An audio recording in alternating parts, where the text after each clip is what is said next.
Sejam muito bem-vindos a mais um episódio do Yungascast. No episódio de hoje recebemos duas convidadas muito especiais, vieram diretamente de Campinas até Florianópolis gravar esse episódio conosco. Joyce Duarte, fundadora e médica do Terça da Serra. Ao seu lado, Viviane Gomes, gerontóloga e supervisora de operações também do Terça. Vão contar um pouco para a gente sobre a história da empresa, esses anos que vocês têm de experiência e trajetória, lidando com uma rede que é referência em cuidado humanizado, padrão clínico.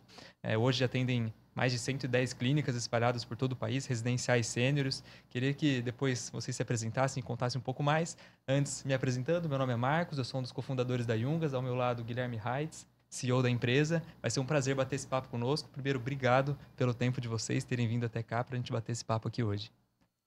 Obrigada. É uma honra estar aqui hoje, conversar sobre um assunto que a gente ama, né, Vivi? Sim. Cuidar de idosos. Bom, sou Joyce, como você apresentou. Sou médica especialista em geriatria pelo Sírio-Libanês. E tudo começou quando meu avô teve diagnóstico de Alzheimer. Eu tinha acabado de me formar em medicina. Meu avô teve diagnóstico, não tinha ninguém da área da saúde na família. E como a cultura brasileira mostra, quem para cuidar do pai é a filha. Minha mãe parou a vida dela, foi cuidar do meu avô. E eu percebi que, assim, minha mãe, por mais que ela tentasse, ela não tinha aquela especialização do cuidado. Então, ela sofria muito. Meu avô não conseguia ser bem cuidado, a minha mãe não conseguia estar bem. Falei, nossa, eu preciso arrumar isso, porque eu vi minha mãe envelhecer. Em 6 meses, ela envelheceu 10 anos. Falei, nossa, eu preciso trazer o vô para perto para cuidar. Putz, mas eu acabei de me formar em medicina, eu preciso trabalhar. Falei, bom, então acho que eu tive uma ideia. Vou levar o vô para uma casa de repouso. Mas peraí, não é qualquer casa de repouso. Eu vou procurar o que existe no mercado. Quero entender como que é casa de repouso. E fui. Eu fiz Unicamp, morava em Campinas. Fui procurar o que existia ali na região. Gente, eu acho que a palavra que resume o que eu encontrei foi desespero. Eu fiquei desesperada. E aí eu entendi por que existe tanto preconceito asilar no Brasil. Eu entrei em casas escuras, feias, com cheiro ruim, tudo assim, sem padrão algum. Falei, putz, não é isso que eu quero pro vô. Vamos cuidar dele do jeito que ele gostava, de morar na casa dele, de ler o jornal no domingo. Coisa simples, mas coisa humanizada, gostosa. De cafezinho, sabe aquela coisa? À tarde eu quero tomar o meu café, eu quero o cheirinho de bolo, eu quero a comida bem feita, o básico bem feito. Uhum. E foi aí que eu falei, nossa, eu vou abrir uma casa pequenininha, mas para cuidar com muito carinho. Inaugurei a primeira unidade numa cidade que é pertinho de ali de Campinas, que é Jaguariúna, e começamos com 14 leitos. E cresceu um pouquinho. Por curiosidade, ele estava dentro de um desses 14? Ou... Ele foi o primeiro hóspede. Primeiro Legal. hóspede. Veio, teve uma sobrevida de 5 anos, viveu super bem. Legal. E acho que a missão começou ali. Que legal. Viviane, queres te apresentar também, contar um pouquinho sobre a tua história? Bom, então eu me chamo Viviane Gomes, né? Eu sou gerontóloga de formação. E sou supervisora de operações no Terça da Serra Franqueadora. Meu braço direito e meu braço esquerdo, tá? Aprendo muito com a doutora. Estamos há 5 anos juntas já, então conheço um pouquinho da operação hoje. E o meu papel na franqueadora é justamente prestar o suporte aos franqueados com as dúvidas do dia a dia, com o operacional.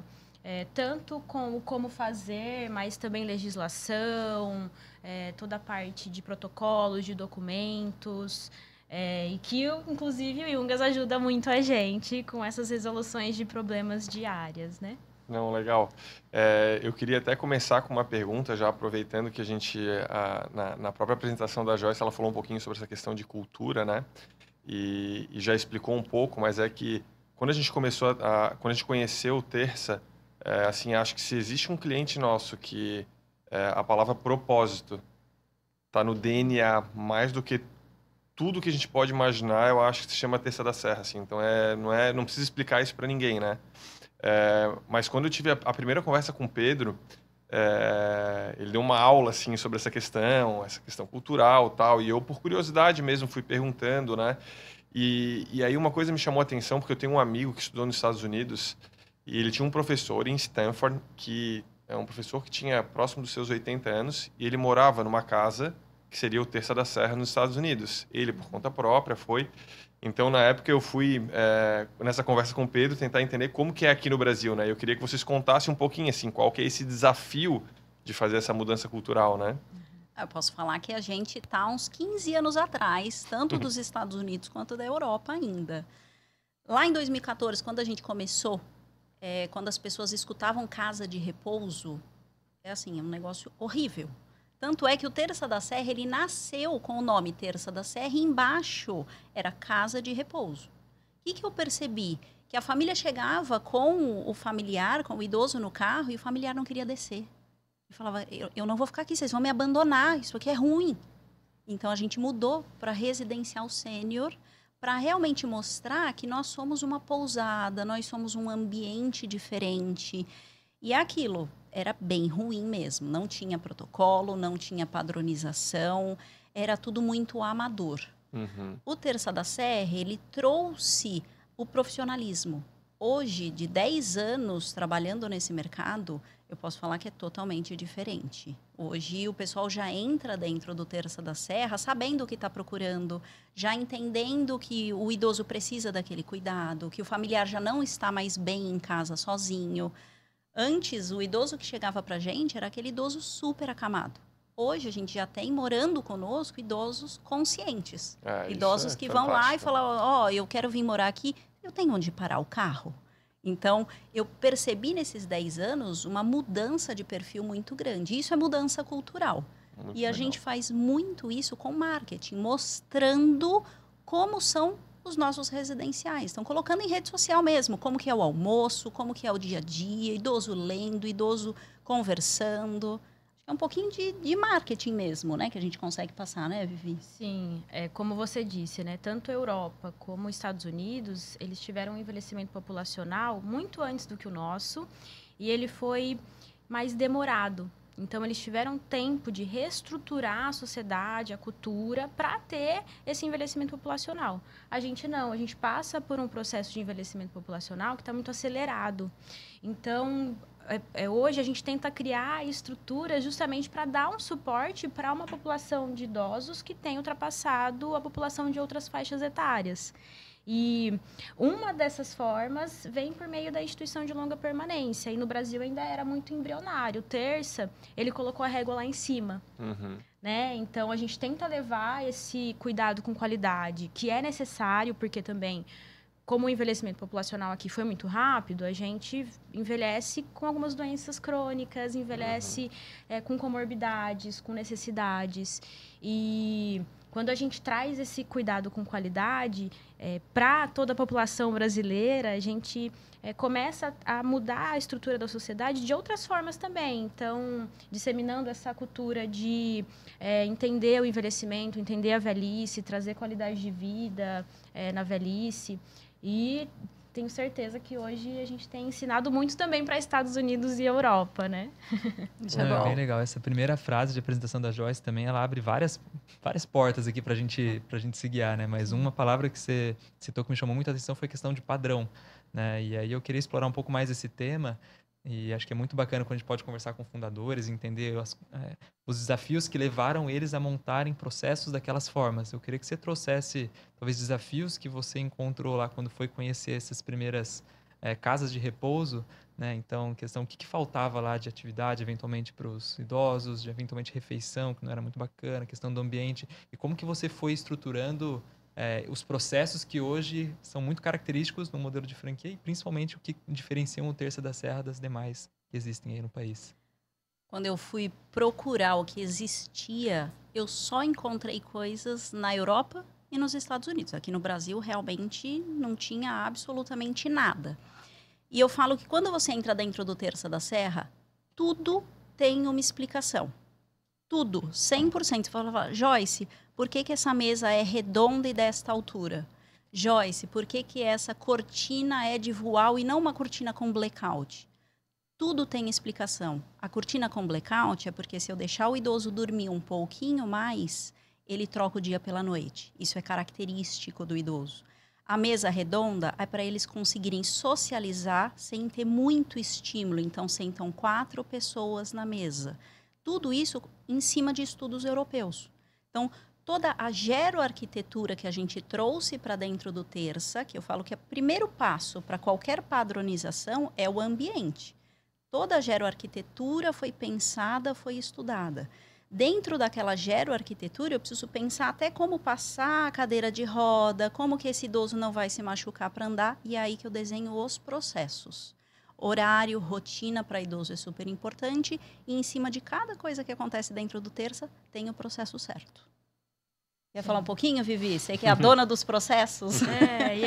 E é super importante essa padronização, porque assim a gente consegue ter essa certeza de que a qualidade pensada ali para o avô da doutora está sendo disseminado para todos os outros mais de 2.000 idosos hoje cuidados na rede. E o nosso trabalho de treinamento, de cobrança em cima dessas padronizações são por isso também, né? E entender o porquê é super necessário, porque se a gente fala simplesmente, é assim porque é assim, as pessoas não conseguem internalizar e colocar em prática. Só que você explicar o porquê de cada detalhe, aí hoje a gente vê unidades pontuando 100 no checklist de padronização, é um orgulho. que é um orgulho pra gente. E deixa eu fazer uma pergunta para vocês. Eu imagino que hoje tenha 2 temas assim que deve acontecer, um mais relacionado à regulamentação, por lidar com uma situação, né, com a saúde de pessoas, né, que muitas vezes estão num estado até de dependência, né, em muitos casos, e uma outra questão mais voltada a essa parte de padronização que a gente está falando. Como que vocês fazem hoje? Existe uma parte voltada mais para controle com câmeras? Na verdade, eu sei a resposta, mas queria que vocês contassem um pouquinho sobre isso, porque eu acho que isso é uma parte muito legal assim para quem não conhece nada sobre esse tema, né? Sim. Vou começar pela regulamentação. A gente tem hoje uma regulamentação específica para casas de repouso no Brasil. Só que ela é bastante subjetiva, então o pessoal entende ela de maneiras diferentes no Brasil inteiro. Eu gosto muito de dar o exemplo quando a gente foi para Belém do Pará. Belém do Pará não existia casa de repouso. Então, a primeira vez que a gente sentou com o pessoal lá, eles falaram, mas eu fiscalizo vocês como? E a gente falou, tem uma RDC aqui para vocês olharem.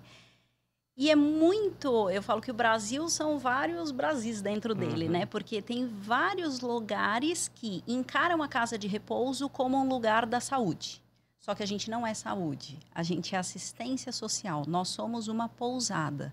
A gente não cuida de idosos doentes, a gente cuida de idosos dependentes. Então, tem muito lugar que na regulamentação pede técnico de enfermagem, enfermeiro 24 horas, quase que quer que a gente faça um mini hospital.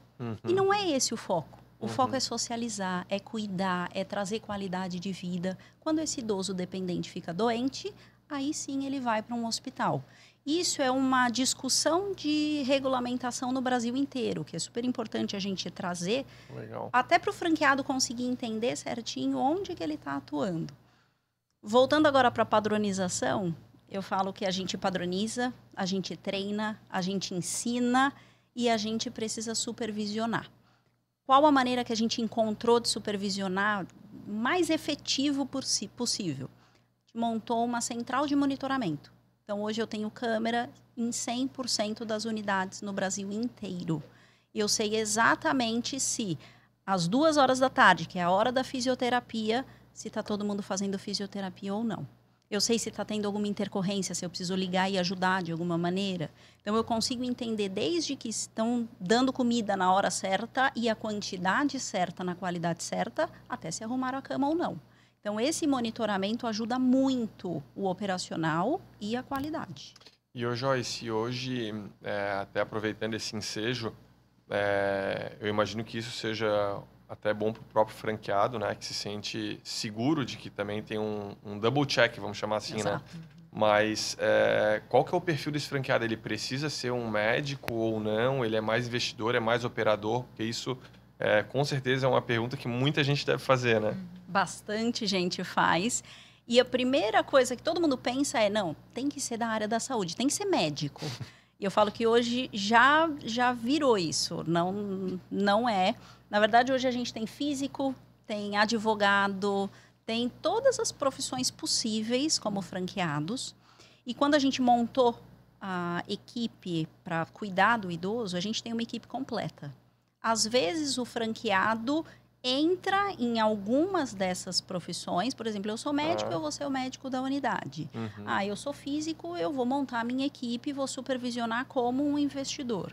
Então, eu tenho todos esses perfis. Perfeito. O que eu falo que é comum dos franqueados, e por isso que ele vem para o Terça, é ter esse propósito. É Legal. realmente ter essa vontade de cuidar de idosos. Fica muito mais fácil quando é da área da saúde, porque a pessoa já escolheu isso para a vida.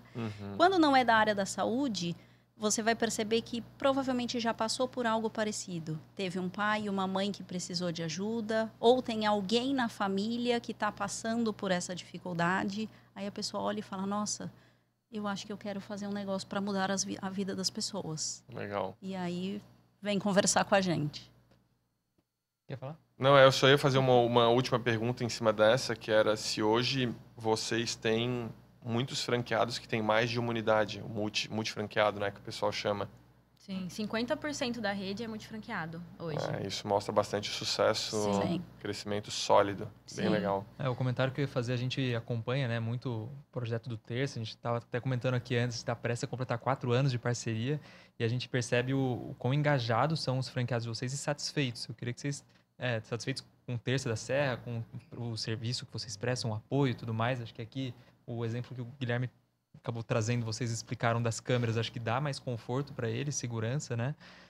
Mas eu queria que vocês contassem um pouquinho, assim, como que vocês fazem essa aproximação com eles, né? Eu sei que, periodicamente, vocês fazem reuniões online com todos eles, trazendo capacitação, mas queria que vocês trouxessem um pouco pouquinho tanto do dia a dia, né? de forma geral, quanto eventualmente até de forma individual ali, ou clusterizada junto com a rede, né? Esse tratamento que a gente faz 1 a 1 com um franqueado que tem uma unidade ou mais, ou com todo o grupo. Sim, perfeito. Bom, realmente o perfil dos nossos franqueados hoje, temos franqueados que têm esse empreender com propósito, então eles são super engajados também para poder fazer da melhor forma, né? Em nos escutar, em confiar no nosso trabalho, confiar no nosso conhecimento, porque envolve também muito conhecimento de legislação, de detalhes, mas também de gerontologia, de geriatria. E como que a gente consegue hoje acompanhar esses franqueados, tanto com reuniões remotas, então a gente tem uma rotina de reuniões quinzenais, mensais com esses franqueados. A gente tem as visitas também presenciais, aí a gente fica uma semana na unidade acompanhando, fazendo treinamento presencial, aplicando os checklists que a gente utiliza pela plataforma Yungas, que hoje também é super importante para conseguir ter essa supervisão de qualidade e que eles amam quando recebem a nossa visita, diferente de uma visita de auditoria que sai correndo, foge do auditor, né? Eles esperam, eles pedem a nossa visita. Então, também por meio dos treinamentos online, os treinamentos presenciais que a gente também faz na franqueadora e recebe os franqueados para treinar. E a gente vai dando todo o suporte também por meio do Yungas, acompanhando ali os tickets. Uma dúvida mais complexa, chama para uma reunião, entende aquela dúvida na reunião, depois formaliza tudo no Yungas para ficar toda a resposta ali. Eu acho que é a melhor forma de mostrar para o franqueado que a gente está aqui para ajudar, né? Estamos sempre à disposição, contem conosco, porque as dúvidas que um tem são dúvidas que outras unidades já tiveram. Também família só muda o endereço, isso no Brasil todo, então a gente sempre compartilha essas boas práticas, compartilha as melhores formas de resolver, de solucionar ali os problemas do dia a dia, né? Então, é um acompanhamento muito próximo, tanto nosso, como também a doutora que está sempre perto, o Pedro também, sempre acompanhando de perto os franqueados. Então, eles sentem essa segurança. O estar à disposição sempre. Eu acho que essa é a parte mais importante. Estamos sempre aqui. Precisou, temos lá protocolos, temos processos, entra na plataforma, pega o documento, Mas você teve dúvida? A gente está à disposição. Temos consultora à disposição, eu estou à disposição, o Pedro está à disposição. Então, estar junto, de mão dada com o franqueado, faz a gente ter um bom engajamento, a gente ter uma qualidade melhor do serviço na ponta. Um ponto que me chama muito atenção, né, no caso do Terça, acho que são vários fatores, né? Acho que desde quando a gente fala da satisfação, do engajamento, do apoio que vocês dão, mas não tem como não citar um fato que eu vejo que é muito curioso e diferente de vários outros modelos de franquia, em referente ao modelo do Terça, é que o franqueado começa o mês e não está zerado. Né? Porque ele já tem ali clientes que já estão, né? De certa forma, isso é um pouco do que tem muito no mercado de tecnologia, de software, do recorrente, né? Isso é muito comum no modelo de vocês. Eu queria que vocês trouxessem um pouco quanto que isso também conforta o franqueado de também não começar o mês igual se tivesse uma loja num shopping ali, ele tem que sair correndo atrás de venda, fazer marketing, inclusive puderem trazer um pouco como que é o apoio que vocês dão para ele em relação a isso, né? Como que ele faz o marketing, como que ele estrutura ali a equipe dele de atendimento para que ele consiga dar manutenção na franquia dele. A renda recorrente é o que eles adoram, né? Ele fala, Joyce, se eu começo o mês, eu sei como eu vou terminar o mês. É diferente de uma loja de roupa, igual você falou. Você começa o mês, você precisa vender o mês inteiro. No Terça, não, porque o idoso mora. Então, tem idoso com a gente hoje morando há 5 anos, 6 anos. Então, tá ali, o fluxo de caixa dele é muito previsível. Tem aquelas entradas, tem as saídas que são ali as mensais, como se fosse numa casa mesmo.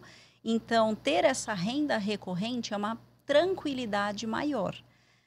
A gente faz muito marketing para inauguração mesmo, para ele já começar com esse pool de idosos para já começar um pouco mais tranquilo. Quer falar um pouquinho do marketing, Vivi? Sim, gosto bastante, né, de aparecer no marketing do Terça. Como a doutora também pontuou anteriormente, o nosso marketing ele trabalha muito com essa mudança cultural, né? Com desmistificar o conceito dos antigos asilos, de local escuro, de abandono. Então, a gente traz hóspedes reais, a gente traz famílias reais. Então, a família ela se sente tão segura que ela quer aparecer e falar, não, eu faço questão de elogiar vocês. 100% das nossas fotos são de idosos moradores das nossas unidades. Não tem IA. Não tem IA.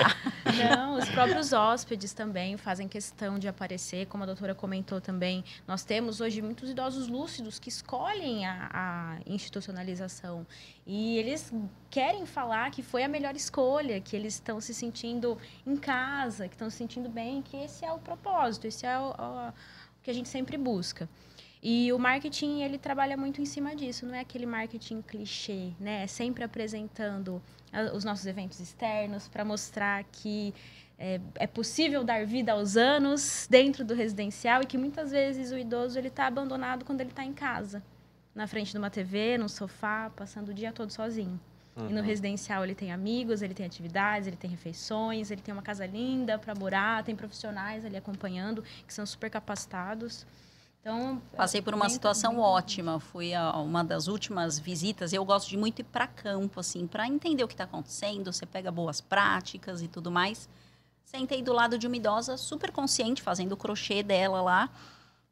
Ela virou para mim, eu estava filmando. Eu vou sempre com a Cláudia, que fica filmando as coisas para poder fazer o marketing. Ela virou para mim e falou assim, vem cá, menina, vem cá. Senta aqui comigo, eu quero te contar, mas eu quero que você publique isso que eu vou te contar, porque eu moro aqui e eu gosto muito de morar aqui. Eu nem me preocupo mais quanto tá o quilo da carne. Eu tô aqui e, olha, remédio na hora certa, comida na hora certa. Só que você acredita que minha família brigou comigo porque eu escolhi vir para uma casa de repouso? Quero que você publica isso que é bom. Eu juro que é bom. E assim, foi muito bonito, foi muito espontâneo. E a hora que o pessoal olha isso na rede social, fala, nossa, eu acho que eu vou lá visitar para ver como que é esse bastidor. Então, isso é a mudança de cultura. É bem interessante, assim, porque eu vejo, assim, que o ciclo da vida, né, quando a gente tem os filhos, que eles são pequenos, a gente tem todo um trabalho que a gente... uma preocupação em estimular eles com atividade física, com educação. E aí, quando a gente vai descendo do ápice da vida, eu vejo o idoso, ele vai para o caminho exatamente como de uma criança, né? Ele Exato. precisa de novo ser estimulado, atividade física, educação. Então, assim, quando eu vejo o trabalho que vocês fazem, eu lembro exatamente dos meus filhos, né? A minha preocupação, putz, será que eu vou deixar em casa enquanto eu estiver trabalhando com uma babá? Ou eu coloco numa escola que vai ter um estímulo A, B e C? Ah, não, acho que vou colocar no integral. E eu digo isso porque, por muito tempo, também teve o preconceito do integral. Ah, mas você vai Sim. deixar a tua criança enfornada lá o dia inteiro, né, na escola? Só que hoje em dia as escolas têm exatamente essa característica, né, de, pô, como é que eu estimulo melhor a criança e o idoso? Eu acho que tem muito isso, né?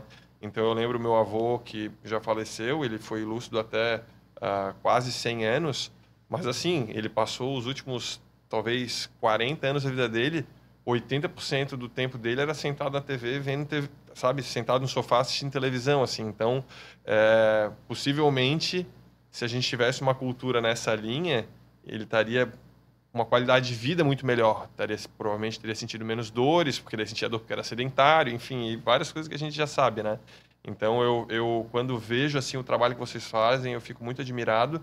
E eu consigo imaginar que em algum momento é possível trazer a cultura do americano, né? A pessoa saudável falar, eu vou para lá, e isso começar a virar cada vez mais normal, né? E a gente vê histórias de idosos que às vezes caem, se machucam, pode até falecer porque ninguém, né, sabe a respeito, mora sozinho, tal. Então isso é mais comum do que a gente imagina, né? Sim, muito mais comum.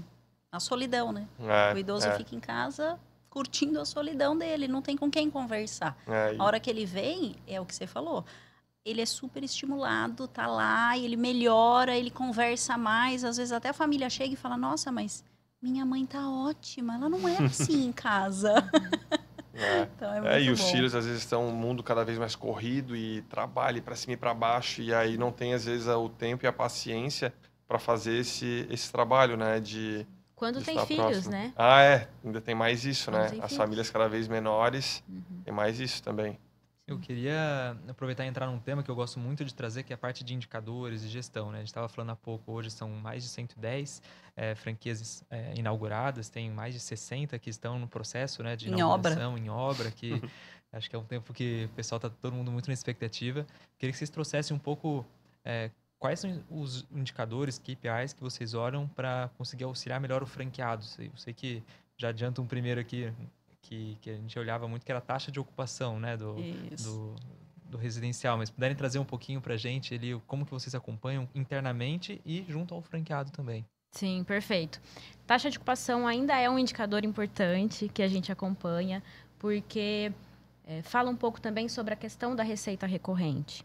Então, quando eu consigo manter aquela taxa de ocupação esperada, eu consigo ter uma gestão financeira melhor, uma previsibilidade. E não dá para a gente viver no mundo da Alice, né? Para a gente ofertar um serviço de qualidade, a gente precisa dos recursos financeiros para isso, né? Então, taxa de ocupação ainda é um indicador importante, ticket médio, faturamento daquela unidade, taxa de treinamento. Então, se eu tenho uma equipe treinada, um bom percentual de equipe treinada nessa unidade, eu sei que ela está seguindo os protocolos. Porque não tem como a equipe saber o protocolo sem estar treinada. E a gente oferta treinamento gravado, treinamento online todo mês. E faz esse acompanhamento também dessa taxa de treinamento. Além de treinamento, também usabilidade do prontuário eletrônico. Então, a gente deu um patamar, a gente subiu um degrau como rede, implantando o prontuário eletrônico. Eu costumo falar, né, que hoje em dia qualquer casa de repouso possui um prontuário eletrônico. Então, nós que somos a maior rede de residenciais, a gente também precisa se atualizar. O grande desafio foi que eram para 110. De novo. Para implantar em uma, E de novo uma mudança de cultura, né? Sim, de novo uma mudança de cultura. Sair do físico pro eletrônico, né? Pro prontuário digital. E a gente, então, acompanha esses relatórios de checagem e aí a gente consegue também fazer esse monitoramento de todas as unidades, porque, querendo ou não, são indicadores de qualidade, né? Das checagens, tanto de cuidados, de medicação, tudo em dia. Das evoluções da equipe multiprofissional. Então, além disso, também acompanhamos a excelência operacional, que é a nota do checklist de padronização. Hoje a gente tem 2 checklists de padronização que a gente aplica na unidade e fazemos esse acompanhamento também em cima dessa nota. Inicialmente são esses indicadores, né? Poucos, mas com qualidade. E eu vi, vocês conseguem fazer alguma forma de correlacionar a satisfação do cliente final lá na ponta com o trabalho que esse franqueado está fazendo? Então, assim, tu trouxe vários aspectos aqui que, olhando para a excelência da operação, digamos assim, né? Mas eu imagino que, assim, automaticamente, no momento que tu tem os clientes que estão satisfeitos lá na ponta, tu aumenta o LTV, ou seja, aquele morador, ele vai ficar, talvez, até o fim da sua vida, digamos assim, né? Vocês conseguem fazer essa mensuração? Perfeito. Inclusive, você me lembrou de mais um indicador que a gente faz o controle, que é o NPS, o Net Promoter Score. Então, a gente envia para as famílias, para os familiares dos hóspedes, para eles responderem esse NPS, para trazer para a gente o nível de satisfação daquela unidade. E hoje a gente tem um ótimo NPS, a gente está fazendo uma nova pesquisa agora, nesse mês, que está para sair o resultado. No último, não vou lembrar o dado exato, mas eu acredito que ficou em torno de 78. Acho que foi 78. 78 o NPS, que é um NPS muito bom para 2.300 idosos. A gente teve quase 2.000 respostas. Um percentual altíssimo. Muito alto. Sim. E muito bom. Que isso também é um outro indicador interessante, né? O engajamento, porque o engajamento, se é muito baixo, isso já mostra alguma coisa também. Sim, exato. Sim, então, a gente consegue hoje correlacionar o NPS das famílias com o ticket médio, com taxa de ocupação, com excelência operacional. Então, a gente consegue correlacionar todos esses indicadores e entender que aquela unidade com maior nível de satisfação é aquela unidade com maior ticket médio. As pessoas, elas entendem o valor do serviço e pagam por ele. Né? Então, também taxa de ocupação, que se ela está satisfeita, ela vai ficar até o fim da vida. E só para entender, tu comentou algumas vezes sobre ticket médio, tem vários, imagino, serviços que esse idoso pode agregar, a família pode agregar nesse trabalho. Então, aumentando o ticket médio, seria isso? Na verdade, o que altera o ticket médio hoje na rede é a região, a localização. Então, cidades que são de um custo de vida mais alto vão ter, consequentemente, um ticket médio um pouco mais alto, ou quando são cidades litorâneas. Mas o serviço, a partir do momento que ele entrou, ele é um serviço... Eu falo que ele é all-inclusive. Tá. Isso. Por que isso? Muita gente me pergunta, mas, Jó, não dá para ter uma linha a mais ali? Eu falo, quando a família vem para procurar um residencial, ela quer um familiar bem cuidado e ela quer tranquilidade. Então, ela não pode tomar um susto no final do mês. Eu trouxe, estou pagando 6.800, que é a média de ticket que a gente tem no Brasil. E aí chega uma fatura de mais 2.000. Porque fez físio, porque fez TO, porque foi passear. Então, a gente precisa fazer um pacote já com tudo incluso para a tranquilidade da família. E, assim, muito ruim também aquela coisa de o idoso chegou, ele está com a pulseirinha amarela, então esse aqui não vai fazer físio e esse vai fazer.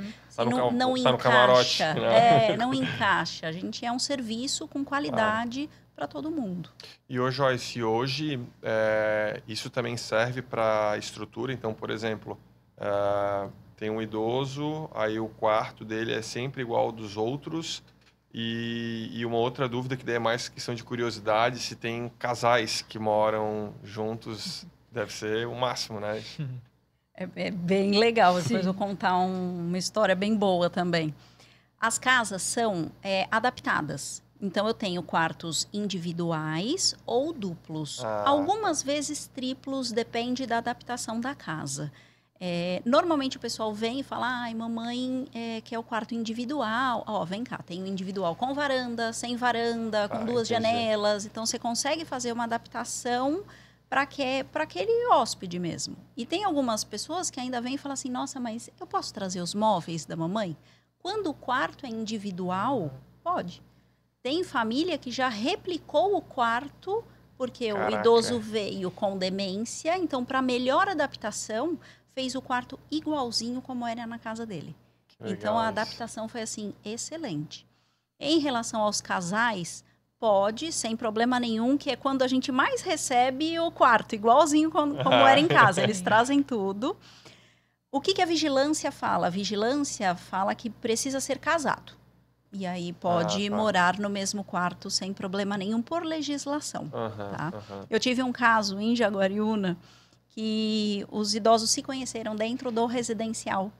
Começaram a namorar dentro do residencial e aí um belo dia viraram para a família e falaram, a gente quer ficar no mesmo quarto, a gente quer morar junto. Eu falei, mas eu não posso, a vigilância vai me notificar. As famílias entraram com uma liminar judicial. Eu achei que ia dizer que eles casaram lá. Não, eles entraram com uma liminar judicial para eles E poderem conseguiram, morar provavelmente. juntos. Achei a história, quando chegou a liminar, eu falei, meu Deus, o que eu aprontei? Mas não, era para eles morarem juntos. E isso é mais uma mudança de cultura. Eu falo que todo dia a gente acorda para ter uma mudança de Não, cultura. e é até curioso, né, a decisão deles, porque conforme a gente vai ficando mais velho, a gente vai ficando mais cheio de mania e cada vez mais parece que fica mais difícil juntar, né, as coisas. Então é bem interessante a história. Não, eu queria entender um pouco mais agora, olhando daqui para frente, né? Acho que, pô, super legal toda o que vocês já construíram, né? Já é um negócio gigante, mas eu não tenho dúvidas que vocês não vão parar aqui, né? Queria até que você contasse um pouquinho de uma outra empresa que vocês se aproximaram também, que é o caso da Fiusa, né? Os sinergias que vocês têm e daqui para frente, né? Vocês têm algum número mágico de número de unidades ou de número de pessoas atendidas? Porque no Brasil, a economia prateada está só começando, né? Só começando mesmo. Eu falo que nosso número mágico hoje são 500 unidades, que é o que a gente entende que é saudável de crescimento no Brasil. Não estou falando sair do Brasil ainda, apesar de adorar a América Latina inteira, eu acho que tem essa necessidade. Mas 500 unidades do Terça no Brasil encaixa super bem, com qualidade, a gente consegue expandir essa cultura toda. Acho que funciona muito, assim. E como a gente viu essa mudança de cultura, entra de novo naquilo do tem muito idoso em casa, que está super bem, não quer mudar da casa dele, porque ele tem o gato, tem o cachorro, tem a samambaia, ele não quer sair de lá, mas ele fica muito sozinho. Então, por que não atender este público também, que às vezes bate na nossa porta e fala, eu não posso passar o dia aqui? Foi aí que a gente conheceu o Fiusa. Fiusa é um centro de convivência para idosos. Uma fisioterapeuta chamada Raquel, ela desenvolveu uma metodologia para cuidar desses idosos durante o dia, fazendo uma série de atividades como se fosse quase que um clube. Trabalha há 10 anos com isso, uma unidade lá em Ribeirão. Me apaixonei, falei, nossa, gente, é uma linha de cuidado contínua. Tem o centro de convivência, quando ele está mais dependente, ele pode vir para o Terça da Serra e se adoecer, ele vai para um hospital. Então, é uma linha de cuidados completa. Interessante. E nós abrimos agora a primeira unidade em Campo Grande, já está lá brilhando, está super bem. E ela é uma unidade que necessariamente precisa estar próxima ou são independentes? São independentes. Entendi, mas provavelmente um franqueado que tem uma pode já, né, complementar, né? É muito natural. Na verdade, a primeira franquia lá em Campo Grande é do franqueado do Terça. Porque é muito natural. Ele vê esse público batendo na porta e é um público que às vezes a gente não consegue atender com as necessidades específicas dele. Perfeito. Então, é natural. Eu falo que se o Terça tiver 500 unidades, com certeza o Fiusa vai ter pelo menos 500 unidades. E as pessoas que estão no Terça também podem usufruir dos serviços? Essa é a dinâmica, né? Sim, também pode usufruir do serviço. Interessante, bem interessante. Não, bacana. A gente está chegando nos minutinhos finais já do papo. Acho que o tempo passa muito rápido. Eu queria pedir uma palavrinha final, tanto da Vivi, da Joyce, em relação a aprendizados que vocês já tiveram até aqui, ou alguma curiosidade, ou alguma história inusitada, eventualmente, que vocês vivenciaram aí dentro de alguma franquia. Quer começar, Vivi? Vai lá. São tantas, né, doutora? Tem algumas. Nesses anos que a gente viveu. Falando um pouquinho de casais, né? A gente lida com muitas histórias, né? São histórias de famílias, histórias de idosos diferentes. E a gente tem os idosos que começam a namorar dentro do residencial, a gente tem as brigas entre eles também, porque isso alimenta a vida, né? Dá energia. Eles gostam de escolher os locais que cada um vai sentar. Então, a gente pensa numa mobília de refeitório, por exemplo, que ela é individualizada, né? A gente tem que ter essa individualidade dentro de uma moradia coletiva. E aí eles escolhem, não, aqui é fulano, aqui é ciclano. Se mudar o lugar. Eles realmente ficam bravos. E o que eu achei muito engraçado de conhecer, assim, visitando as unidades, foi... Por incrível que pareça, é muito comum, quando já vem idosos casados, a gente sempre dá essa possibilidade de trazer o quarto, a cama de casal. Mas muitas vezes eles falam, não, a gente quer essa cama de vocês mesmo, solteiro, porque a gente quer dormir separado. Aí eles dormem cada um na sua cama de comum solteira. também. Eu acho o máximo. E eu sempre me emociono muito nas unidades. Eu escolhi a gerontologia por conta da minha avó também, então... o Terça ele une propósitos e, inclusive, uniu o nosso, né, dos nossos avós. E eu sempre me emociono muito porque os idosos, eles sentem, eles percebem que você gosta do que você está fazendo, que você está ali porque você dá valor à velhice, é o que eles querem contar. E aí, além da visita, a gente também senta com os hóspedes e escuta as histórias deles, e eles gostam de nos receber, de puxar, quando a unidade fala, ela tá fazendo auditoria aqui, aí elas já ficam, então eu vou te contar que aqui é perfeito, tá bom? Aqui é ótimo, é maravilhoso, não mexe em nada. Porque a gente ama esse local. As idosas defendem, sabe? Sim. Bem legal. E eu acho que isso, com certeza... eu carrego em todas as minhas visitas essa sensação de voltar com o coração quentinho, de saber que os idosos estão super bem cuidados. Acho que isso, com certeza, é uma das coisas mais importantes. Legal. Nossa, ela falou toda a Muito parte legal. emocional. Eu vou tentar falar alguma coisa da razão, razão, né? Quem tá olhando se interessou em ser franqueado também do Terça. Tá né? vendo? Nossa, eu acho que a maior... assim, dica que eu posso dar, depois de toda essa trajetória de 10 anos empreendendo em algo que é serviço e que funciona 24 horas, eu acho que a palavra-chave de tudo, além de emoção, né, porque é emoção o tempo inteiro, é organização. Acho que se a gente trouxer a palavra organização para o centro, a qualidade do atendimento vai ser sempre impecável. E quando eu falo organização, é tudo isso que a gente contou aqui. É desde o ambiente, processo, protocolo, ter a plataforma para a gente conseguir colocar tudo de maneira organizada, ter uma comunicação assertiva, organizada também com esse franqueado e documentada. Então, ter uma rede sustentável é ter uma rede feliz, é ter tudo muito... debaixo do mesmo guarda-chuva e todo mundo falando a mesma coisa, porque aí todo mundo se emociona junto e todo mundo trabalha em prol do mesmo propósito. Muito legal. E aí? Eu tenho que fazer as palavras finais aqui também. Não, eu acho que, assim, além de agradecer demais, assim, né? Acho que foi incrível, assim, passa muito rápido, né? Quando a gente está aqui conversando. Foi muito rápido mesmo.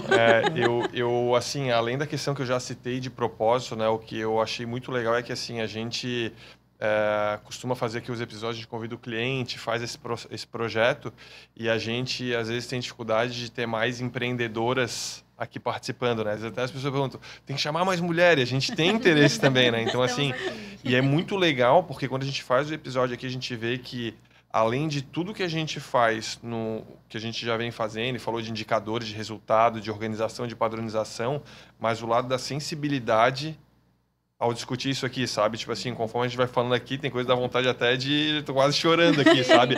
Então, assim, eu acho que de todos os episódios que a gente já fez aqui, disparado, esse aqui é o que mais puxou esse lado do emocional, assim, né? Então, queria agradecer demais. E eu, lógico, já era um fã antes de o Terça ser cliente, né? Que eu acho incrível isso. Eu acho que esse lado que acontece lá nos Estados Unidos, eu consigo ver isso acontecendo aqui no futuro. Eu acho que vocês estão fazendo um trabalho muito legal de furar essa bolha do preconceito e espero estar vivo para a gente ver esse movimento assim, de ter idosos cada vez mais saudáveis também usufruindo, né, desse serviço.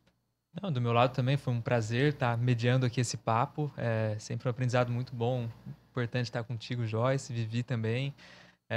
ouvindo a história de década, né, de experiência à frente do Terça, todas essas histórias que vocês contaram, às vezes no dia a dia não conseguem entrar no detalhe de cada uma delas, mas só demonstram o quanto de paixão que vocês têm pelo negócio, de propósito que vocês carregam e o quanto que isso contagia, né, as pessoas que estão ao redor de vocês, né, sejam os franqueados, parceiros de vocês também. Então, obrigado por compartilhar essas histórias.